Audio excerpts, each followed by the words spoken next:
Hi, this is Phil, and I'm here to make sure you know all about the Capes and Lunatics Patreon. Don't miss out on all new episodes of Wade's World, Boob Windows and Long Boxes, our Hard R movie reviews, and so much more, all completely uncensored. Access starts for as little as $1 a month, full videos when you pledge $3 a month. Check us out at the link in all of our show notes, or just go straight to patreon.com/capesandlunatics. Hope to see you there. Hi, this is Phil, and I'm here to make sure you know all about the Capes and Lunatics Patreon. Don't miss out on all new episodes of Wade's World, Boob Windows and Long Boxes, our Hard R movie reviews, and so much more, all completely uncensored. Access starts for as little as $1 a month, full videos when you pledge $3 a month. Check us out at the link in all of our show notes, or just go straight to patreon.com/capesandlunatics. Hope to see you there. This is Luca Perich, and you are listening to the Capes and Lunatics podcast.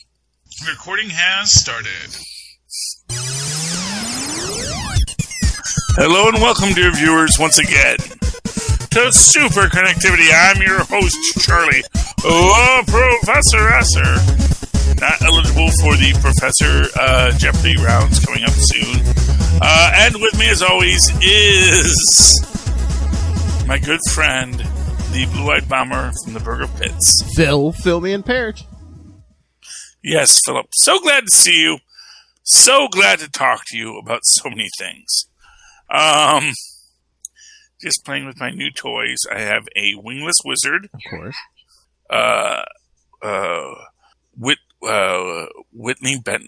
Bentley Whitman. Mm-hmm. Bentley Whitman. And of course, Deathlock. You know, I actually wrote a song about him in high school. Oh. And it is something I love. Which I will not sing to you right now because I realize I don't remember exactly how it starts. I know the chorus, I know all of its key lines, and so many great aspects of it. And it was this very dark and brooding ode to Deathlock, which I only knew from the handbook. So it's like the entire song is based on his handbook entry. But that's why I have a love of Deathlock. So he's one of my favorite Marvel characters, even though I've actually probably read only like a couple books that he's ever been in. And Deathlockette is actually super high on my list of things. Of course, Bentley, but these were in the $3 bin at the comic store this week, and so I was very excited. So I got them both, $3 each, and I give them to my son to play with. But they're really mine and mine alone. All right. But I also like that they were very articulated, which I knew my son would be very excited by, because an articulated toy means better posing for various animations. Anyway, Philip, did you catch the season, not series, finale of Loki this week? Of course I did. Yes, and that's the big news right now, because apparently Loki has achieved some level of greatness, without a doubt. His glorious purpose has been fulfilled, although actually I should say her glorious purpose has been fulfilled. Because the ending, I think, is a bit ambiguous for the viewer at home, and of course intentionally so. We do see that we have our timeline splitting, and we certainly see Sylvie exact her revenge. Mm-hmm. Revenge on the timeline. But, and the one who remains. But, you know, his whole point being like, look, I know I'm awful, but trust me, there's something worse out there. His variance, yes. Here's an interesting aspect of that I think a lot of people forget. Because, yes, he says there's someone worse. But his actual original story was he was one of the good ones. Mm-hmm. And that there were many good versions of him. But the evil versions of him are who caused the war. And he was just the one good version who could end the war using Alolith. And, I've been called many things. Conqueror. Yeah, we just call him Immortus. Okay. That's the thing. No, he's not Kang. Well, this one was Immortus, but no, one of his variants is Kang. And as he says, and there'll be another one who will be another Immortus. Like, it's like, you can kill me, that's fine. Mm-hmm. That doesn't end me. That doesn't end me in your eyes. It's like, maybe it ends me in my eyes, but the fact of the matter is my eyes will continue in other variants, and, this doesn't end, that the universe is in this constant state of quantum flux and expansion. And here's the thing, so, by the way, spoilers for Loki if you haven't seen it yet. I don't know when this comes out, but it was like 3 days ago, kids. So hopefully you've seen it by now. I don't know if you wait till Saturday morning to watch it with the kids with popcorn, but in that case, this probably won't even be put up until sometime Saturday night. So then, really, I mean, this will go up on YouTube, but it won't hit the if Wednesday. So if you're just listening on the podcast, it'll be a full week. So come on. Yeah, so really, you guys should be aware that we spoil Loki, because we've been spoiling Loki every episode. Hey, it's been a few days. For the last several episodes. I mean, I could go on Twitter or something Wednesday mornings, and I can get spoilers. Well, true. But that's the thing. It's like, you should avoid them if you're someone who wants to avoid things. Yeah. And but so here's what I'm going to say: when Loki goes back to the TVA, and it's a different TVA. And the question is, what does that mean? And I think there's an answer to that, which is that Sylvie took over the TVA. Or one of two people took over the TVA. Either Renslayer took over the TVA with the myth of Kang, or Immortus. And we'll see what they call him in season 2. Well, at the end, wasn't that a statue of either that's it. It was the statue of Bill Cosby. Yeah, it was somebody who looked like him. Yeah. Yeah. By the way, that's my thing. Is I go back to this Bill Cosby, but he does this guttural thing that was kind of Bill Cosby's trademark, and we know it. Have you ever talked about the pudding pops and he's doing that aping of that Bill Cosby style back when Bill Cosby was cool and was just a funny guy and was just crazy. And perhaps even showing his own underlying darkness and control fetish in it. Like his choice to ape Bill Cosby in these scenes, as he's trying to say, I'm just a nice guy. I'm just your friendly gynecologist. Here, take this. It's going to make the examination go a lot better. I wonder if he was playing it as Goofy, but with a dark side, and then when he does show up as Kang, he's going to be brutally serious, and there's not a hint of humor in him. Yeah, I'm just hoping we get a Rama Tut in the whole thing, where he's just totally Squire of Gothos, and just like, dance! Everyone dance! I decree it! I am Rama Tut! Unless they're saving that for Fantastic Four. I could see that. We're going to have to see what happens. Sorry I didn't put my mute on before I coughed. I should do that because I have a button I could push right here to mute. But talking in that fancy voice, it can be sometimes hurtful to my larynx. But but the idea is that when Loki goes back to the TVA, it's now a different TVA. But the TVA exists outside of time, so how does that work? Well, because time passes differently in the TVA, they have lived for millennia, cycling and cycling and cycling through.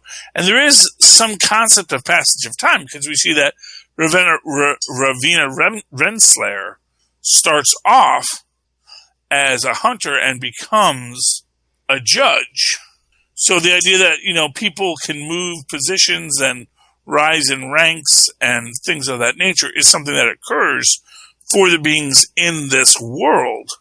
But exactly where they're going with it suggests that maybe this is just the same TVA. Everything's the same, but it just is in its own loop. It's in its own repeating. And in this repeating, when Ravana goes back, she goes back to build her own TVA, which makes sense because, as you will recall, Ms. Minutes gives her files that weren't the files she asked for.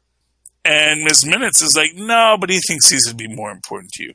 Which means Ms. Minutes, at the end of the day, is going to be the clockwork being controlling everything at the end of time. Or two, all the agents are variants who had their minds manipulated. I mean, couldn't they have just wiped everyone's memories again? I mean, it could have been just that, but I actually think that there is a deeper story to be told into why. Because as many people had pointed out, it's not just that he doesn't know who Loki is. It's that he does not recognize what a Loki is. Oh, yeah. Because we've seen that Mobius has faced many a Loki over the years. So why this Loki is not a Loki is important to him. It's important to the story. It's not a Loki, which means maybe this is a universe where there are only Sylvies. And we'll have all the Sylvie variants. Maybe we're going to get Dame Judi Dench to be our old Sylvie. It says, oh, you Sylvies never understood the real power. It is in our magic. Or unless it's a universe where, like, Loki died as a child and never took him in, or who knows? Anything's possible. Yeah. Or maybe that was just a contingency thing. Maybe if the one who remains, if he's like, you didn't tell them, maybe he's like, oh, yeah, if I get killed, no one's going to remember you. Or it's just the idea that everything gets wiped and everyone's back at square one. Everyone knows they're supposed, and for what it's worth, there's a quality in that last scene where, Mobius is looking at B50. I can't remember if it's B15 or B50, but is saying to the main hunter, what does he want us to do with all of this? What does he want us to do with all these? Which actually suggests that they're kind of like at this spot where like, oh yeah, they know something's wrong, but they really have no idea what they're supposed to be doing with all of this. They don't know what the protocol is, and when Loki shows up, maybe that's the point, is that the Loki is going to be here to give the guidance for the TVA now that they've been sort of set back to first marks. It's a possibility. I don't know. Yeah, I think it's just going to be, the one who remains was like the passive one. He's like, yeah, you know what? Hey, you want me to just give you the Infinity Gauntlet? You got the Infinity Gauntlet. You beat Thanos. It's but yeah, since Sylvie killed him, now we're going to get like a more aggressive version, probably Kang. Well, I mean, the idea is that it's not so much what the single timeline is, just that there needs to be a single timeline. Too late. Because the idea is that if there's a single timeline, then there aren't multiple. And really, that's the argument. It's like, if we allow for the multiple Kangs, the multiple Immortuses, the multiple Ramatuts, the multiple Iron Lads, because that's the thing. Every single thing we've gotten so far has suggested a young Avenger. So, Falcon Winter Soldier gives us Elijah Bradley, the Patriot. WandaVision gives us Wiccan and Speed. This one... Hawkeye's going to give us Kate Bishop, yeah. Yeah, well, and Hawkeye, and again, which was in Black Widow. Yep. We get the suggestion of Hawkeye, which we know will lead to Kate Bishop. And then we get this one where even though it's not given to us, we know Iron Lad is one of the young Avengers that's going to come back. Because he's going to be a variant that's trying to avoid being pruned. And it becomes this reality that, isn't that an interesting concept that all of Phase 4's first releases deal with the young Avengers in some way or another, suggesting, well, not introducing the young Avengers, kind of. So if you think about this historically, what was supposed to happen. First thing we were supposed to get was Black Widow. That was supposed to be the first kickoff, which would lead to Falcon and the Winter Soldier, which gives us Elijah Bradley. So in that we get the hint of Hawkeye, which alert readers would know means Kate Bishop. Then we get, and there's Elijah Bradley. And there's Wiccan and Speed. And now here's King. Wait, but that suggests essentially in diminishing returns, we get all of the members of the Young Avengers coming one by one by one. But in sort of a reverse order, where the first one is implied but obvious, the second one is clear but removed, but maybe not. And the third one, so the first one is the implication, second one is the obvious, the third one is implied, but then reverse, and the last one we don't see, but we know they're coming. It's making us build the story for ourselves, which, of course, is what all fan popular programming relies on, is our building of what's coming next. So I think if you think about it in the original intended order, the arc is kind of clear, but I think the arc is much more clear the way we got it. Where we get our Wiccan and Speed, we get our Elijah Bradley, and then we get an implication of Kate Bishop, and then just the suggestion for those who know of Iron Lad, and that's our Young Avengers. That we don't have a Hulkling yet is interesting, but I'm waiting to see what we're getting soon. Probably in Secret Invasion, or maybe in What If. What If is coming, Philip. Yep. I mean, Hulkling could show up in Captain Marvel too. I think they're calling the Marvels. Yeah, the Marvels. It's called the Marvels. We got all three Marvels, including Ms. Marvel, which is going to be interesting. We're going to see how they square the circle of her origin. I mean, she's not in the comics, but I wonder if they would add Miss Marvel to the Young Avengers MCU. I mean, they could. I mean, they could make her. I mean, you know. Or they'll have her form her own champions, and then we're going to have 2 franchise films. You know, the goal in time, Phil, is assembly line production. Mm-hmm.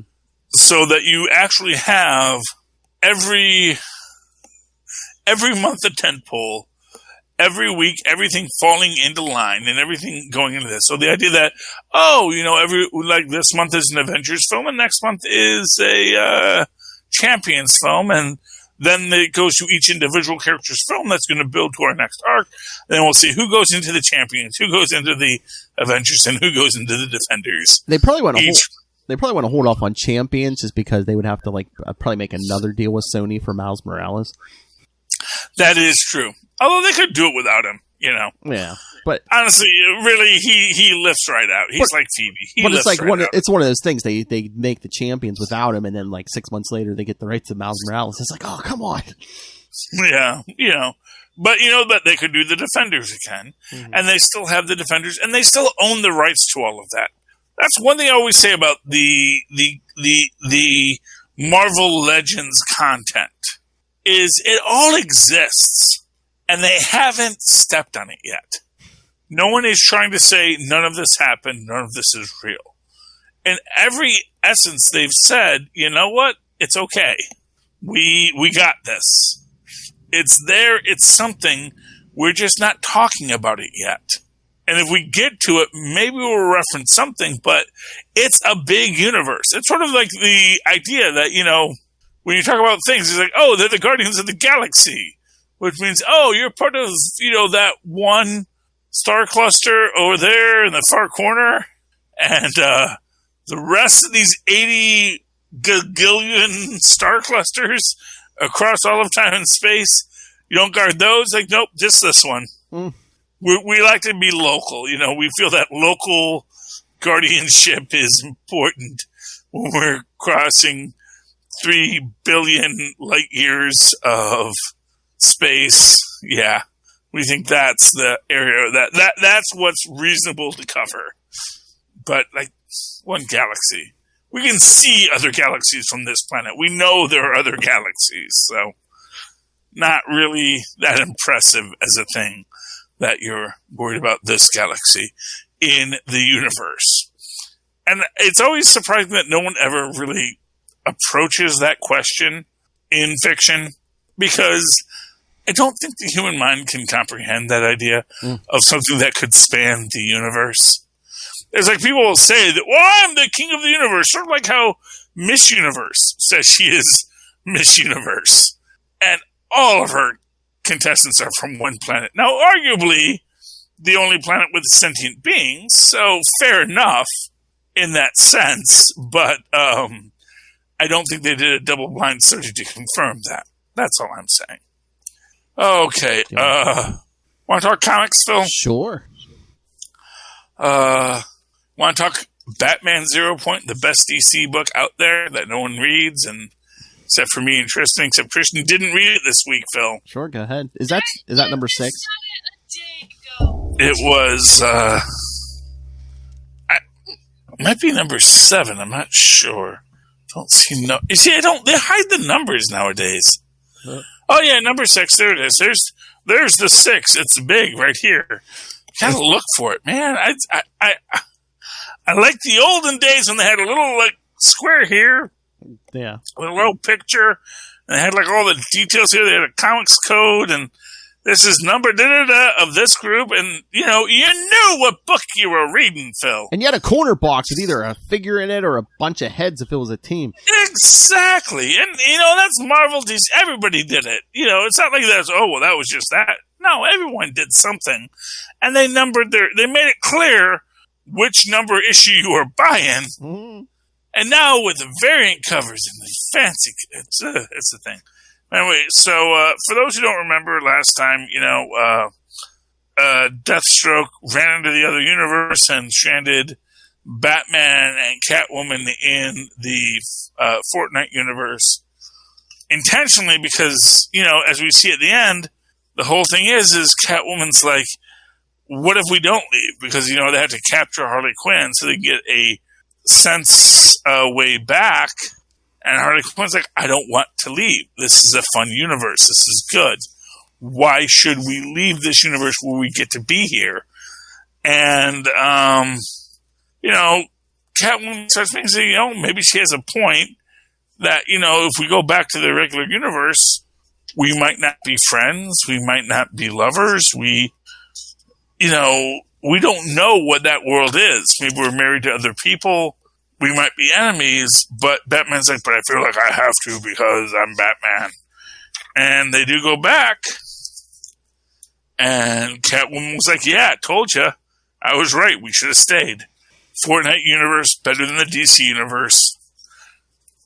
Lilith agrees. And then we get the big reveal that the whole plot line of entering the Zero Point was conceived by Lex Luthor and everyone's favorite, Batman Who Laughs, my least favorite. And they're going to open up a new Zero Point portal. Where do you think Lex Luthor is going to open up a Zero Point portal, Phil? Metropolis? Oh, not just Metropolis. The Daily Planet. Yep. By the way, I love that the controller of the Zero Point is a young African American lady. Just to show you, everybody, put you off your game when you're a rich white man and it's a teenage African American girl who's going to be telling you what the story is. Okay, that was that. Phil, what book did you read this week? I got a lot. I know. Iron Man number 10? Iron Man number 10. Oh my gosh, let me dig this one out. Okay, this is the Planet of the Ultimos. What the heck were the Ultimos? I mean, I thought that was like something created by AIM.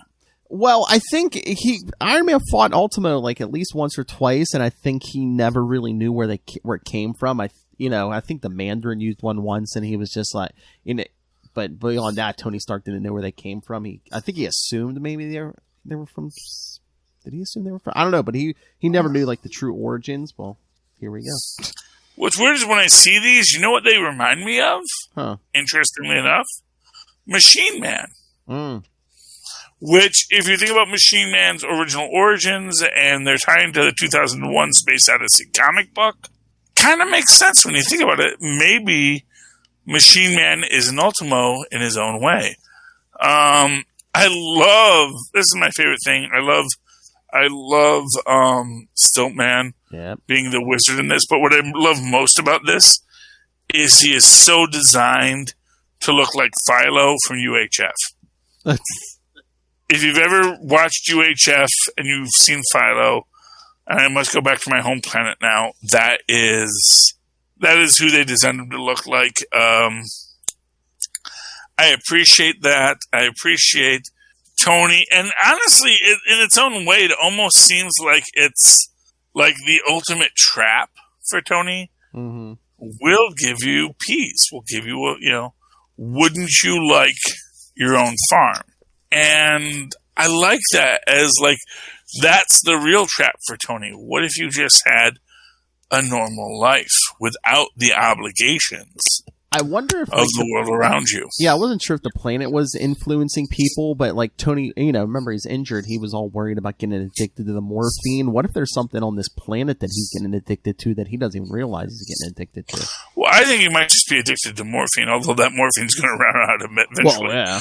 I'm going to say when they say, "Well, we're gonna control the morphine so it doesn't affect your brain," it's like morphine kind of just affects your brain. It's like there's probably other more targeted ways you could turn off pain sensors aside from just putting a big old bottle of morphine in the Iron Man suit. Well, I think he was only, he's gonna like, okay, I'll use this for a day or two, and then once we defeat Korvac, I'll head home and get fixed. But yeah, and then they're already 2 days from Tattoo, so it's like it's weird for them to like acknowledge the idea of distance. Yeah. In space stories, because normally it's like, well, we'll just teleport there, and for the reason they can't teleport there, they have to fly there, and it's like okay, now we're sitting for the next 2 days, so that's weird. You know what story I kind of enjoyed? World War She-Hulk Part 1. Oh, yeah. I think it's not going to work. Because I think that's part of what we're seeing at the very beginning. So mark my words. When we have Nathan. Is it Nathan Hale? I forget. Or Alan Hale. Gorilla Man. And he's ignoring Tony because he's clogged the arteries of the Space Mountain Sentinel so that he could sneak the red. I don't even know what the She-Hulk is supposed to have done, although I imagine that it was never meant to be anything, because we see at the very end the whole point was to put her in the red room to brainwash her. But I think it's kind of backfiring by our last scene here with our red She-Hulk. Mm-hmm.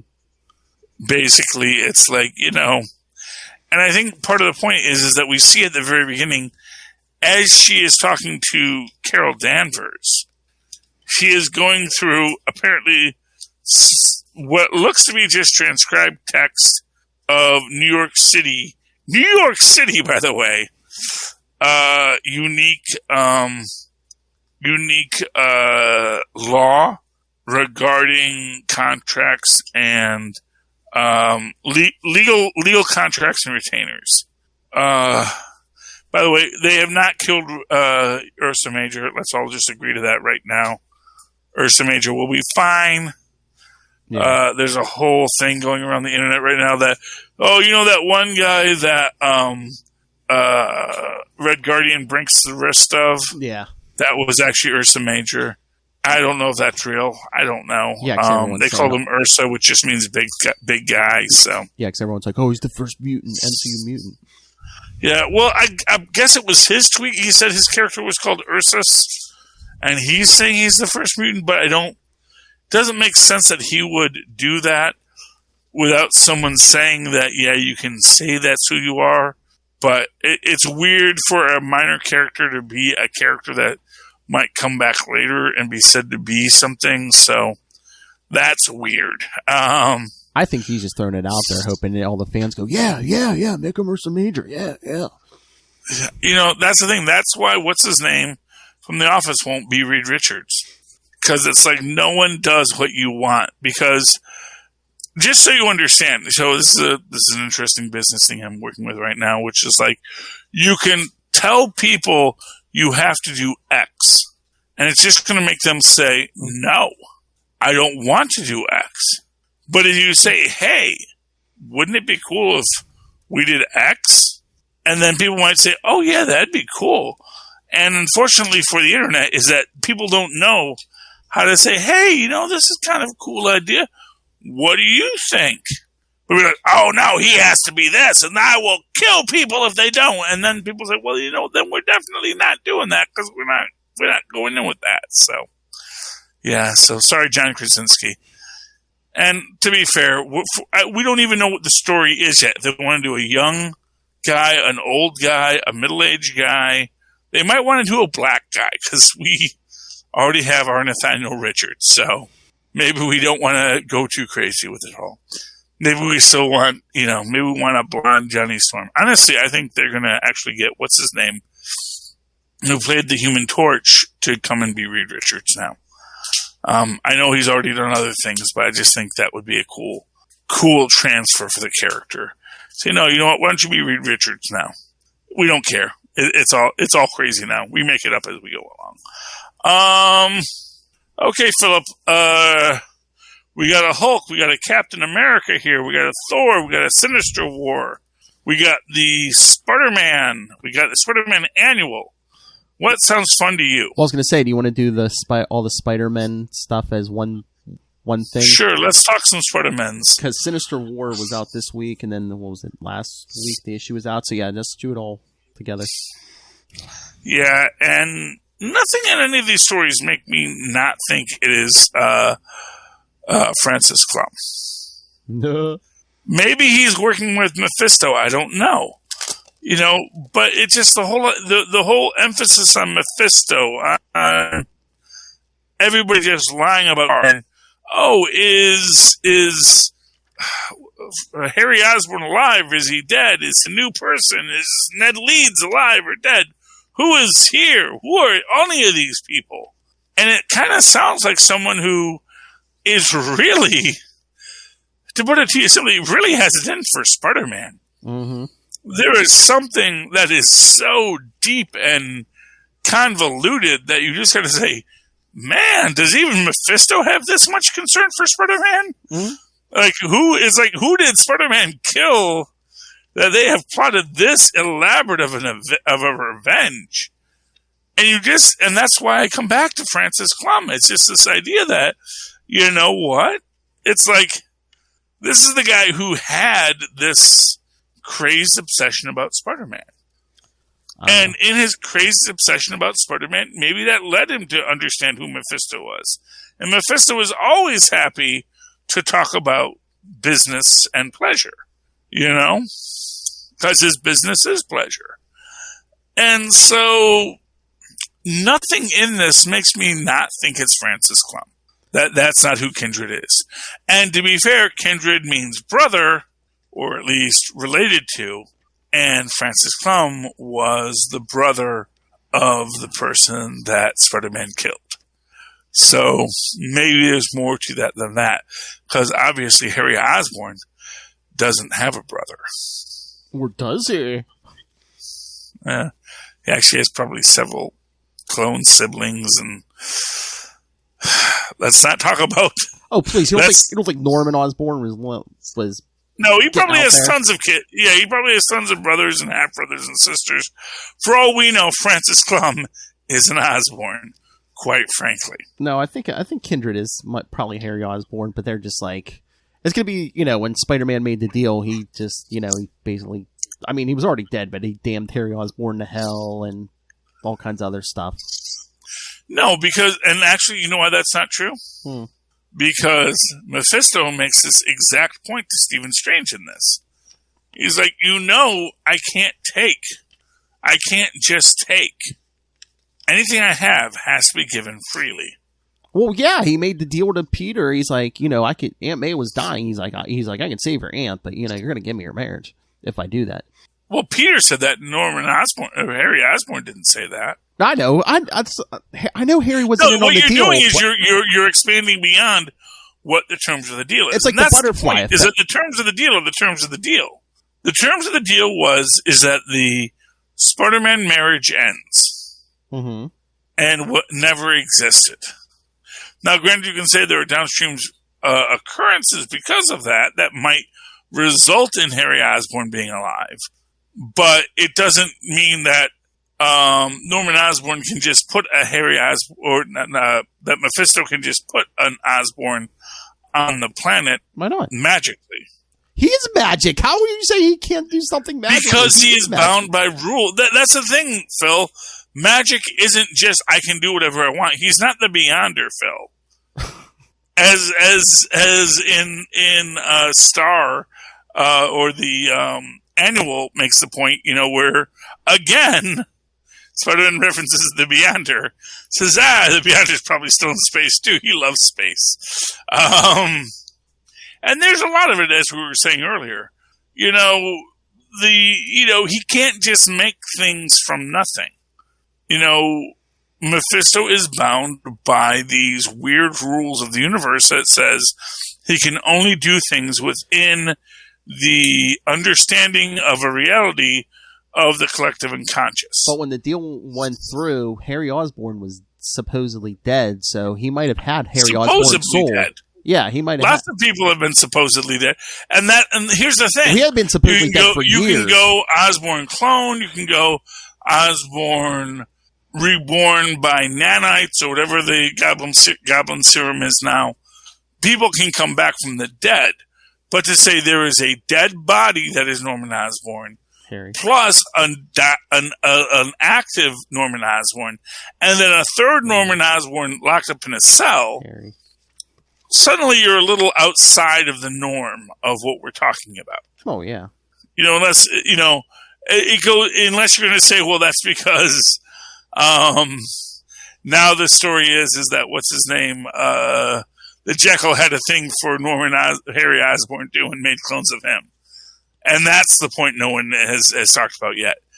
And that's a possibility, but honestly, I think if Spider-Man goes to clones again, it's just, you're not even trying at this point to tell a story. You're just saying, Spider-Man clones, here's some more. Don't read in the fall. Yeah. Oh, I'm sure there's more clones coming. Oh, Ben Reilly's coming back in the fall. No, well, Ben Reilly isn't. Ben Reilly is the exception. Okay. Ben Reilly, because he's the clone that got its story. If you're a clone that gets a story, it's like Thomas Riker. If you're a clone that gets a story, you're not a trope anymore. Mm-hmm. You're a character in a story. It's like a time travel variant, like Loki. If you come back, you exist, and, whatever you're doing is a thing you do. At least that's my take on it. Yeah. I don't know. And what did you think about Otto? Is he are those memories there? Is he just fighting it, or? I think Otto got duped. And I honestly think what's going to happen at the end of this is freaking Maria is going to come to him, record his brainwave patterns at the end, and, then bring back Tolliver with all of his remembrances and memories of everything, and say, okay, now that is all of your connections. Who do you want to be, Otto? And that's my prediction. Mark my words. That's where they're going for with this.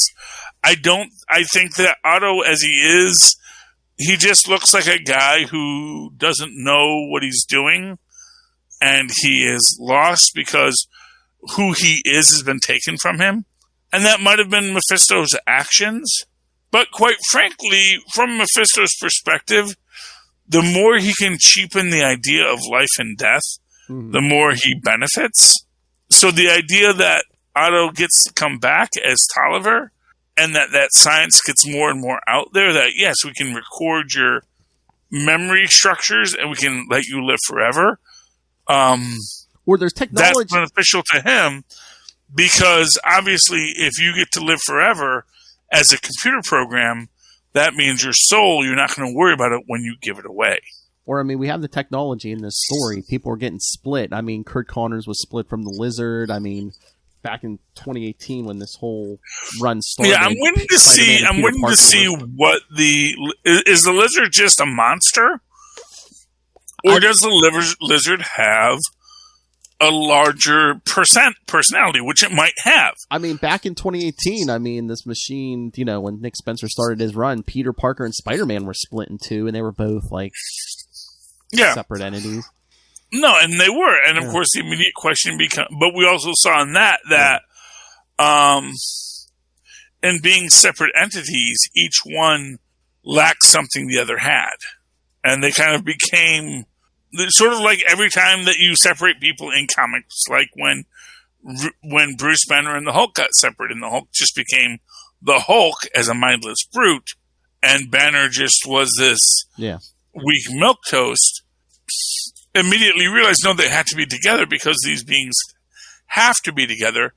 But in perfecting the separation technology, maybe Kurt Connors actually created a lizard that could be a lizard on its own, and could be more than just being the lizard, but also be a sentient, evolved lizard that may not just be the monster held on a leash by Kraven.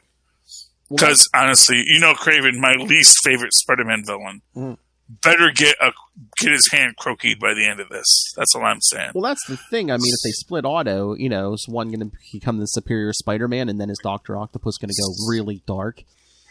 Well, I don't know what they're going to do with him yet, because it hasn't happened yet. But yeah, I mean, if they split the traits, you know, is... Well, you know, and at the same time, to put it to you very simply, Maria could bring him back in his Otto body, but with Tolliver's memories and his own memories. And then he's Otto Octavius Classic, but he's also, now I remember everything about being the Amazing Spider-Man, or the Superior Spider-Man, and now I remember every choice I made, and everything is clear to me.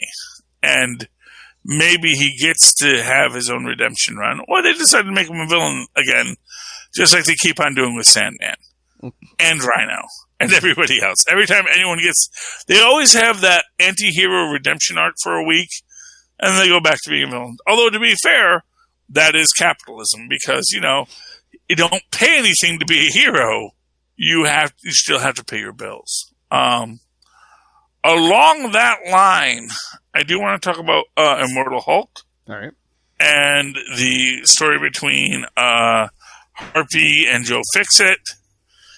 And here we get a nice one where basically She-Hulk is not being controlled or mind controlled, and she can turn back and forth and all that stuff. We see the whole thing with the FF and the Avengers listening in on Jen's story saying, yeah, you go watch from your end, we're going to watch from our end. We ain't letting it go yet. But I did like the Joe Betty thing, and especially this idea that, you know, as Joe says, he left Bruce in hell, but I do wonder what that even means, you know?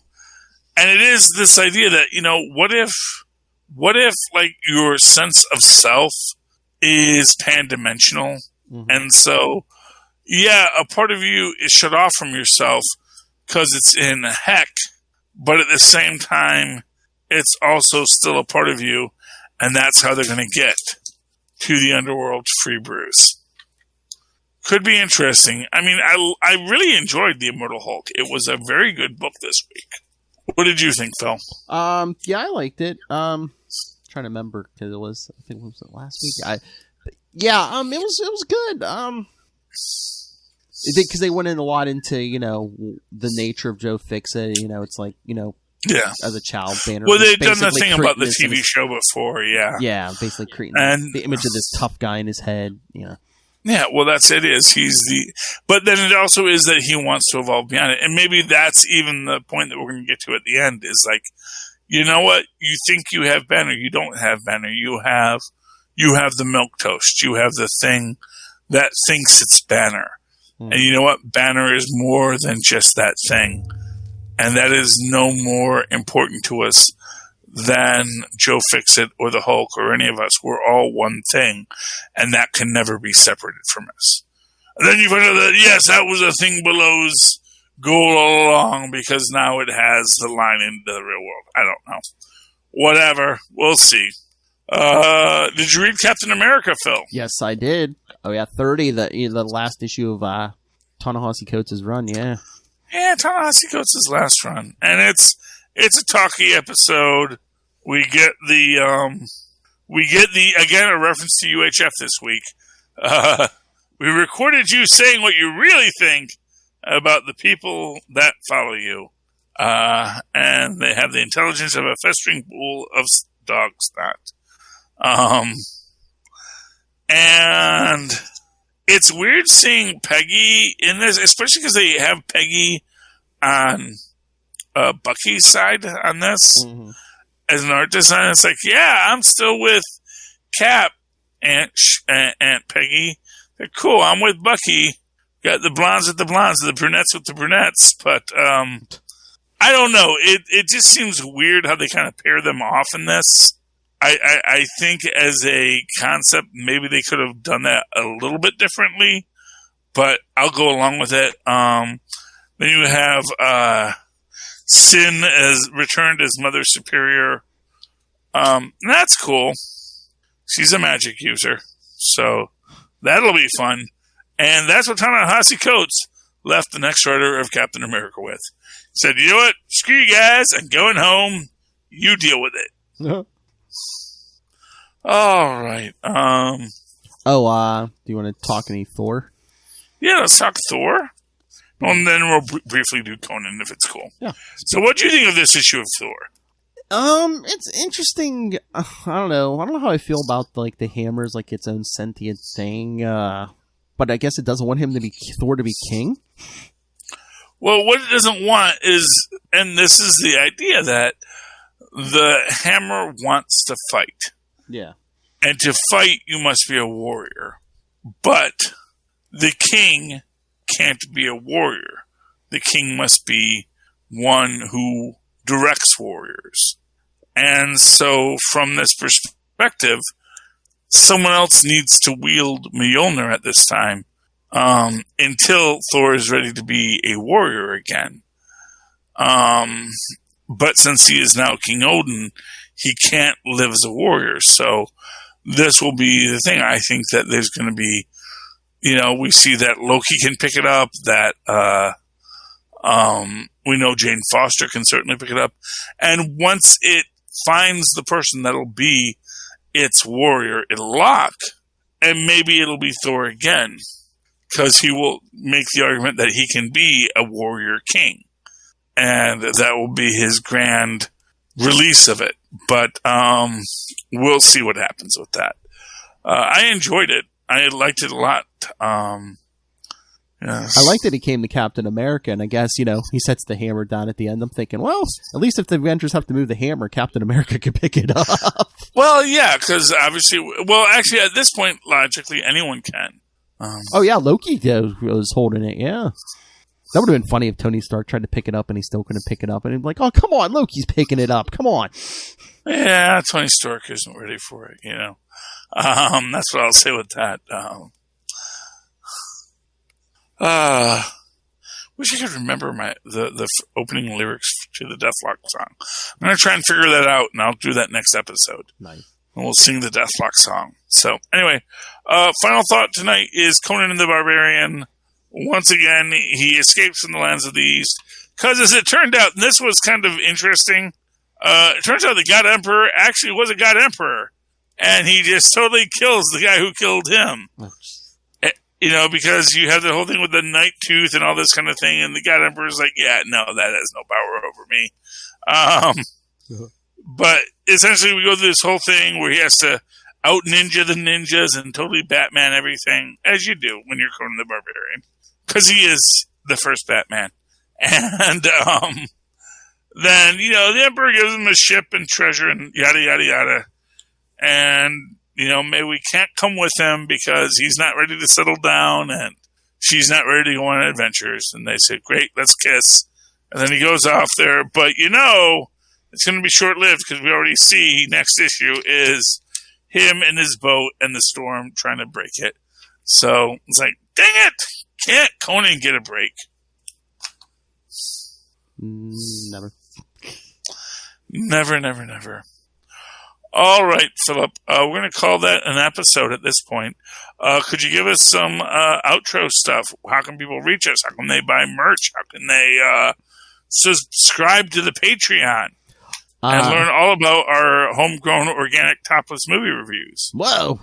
All right. So yes, you can always contact us at capesandlunatics@gmail.com or the voicemail 614-382-2737. That's 614-38-CAPES. And yeah, the easiest way to find all our social media, links to merchandise, our YouTube channel, our Patreon, just go to Linktree, linktr.ee/capesandlunatics. And also, I mean, if you're in a Patreon mood, go check out the Southgate Media Group Patreon. And there you go. And of course, you can always write to me in that old-fashioned email way, where our mothers and fathers once did, at superconnectivityblog@gmail.com. That's Superconnectivity blog, just like the show, but with a blog on there, at gmail.com. And of course, follow me on the Twitter as I live tweet things when I feel like it. Occasionally, Legends of Tomorrow, but not usually anymore. At Charlie Hesser, that's CharlieEsser. Look for the 2 E's in the middle. For quality. Bing! Thank you, Maz. All right, ladies and gentlemen, that has been another episode of Superconnectivity. You have connected with us superbly. Please come back again next week and connect with us again superfluously. Good night. Good night. Now we do the dances.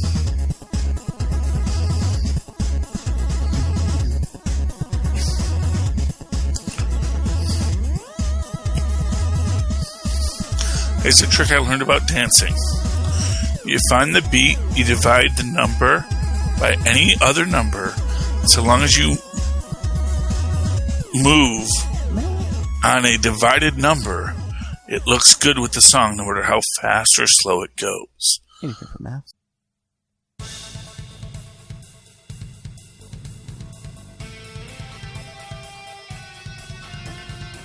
Bitten by a radioactive spider, student Peter Parker gained proportionate strength and agility of an arachnid.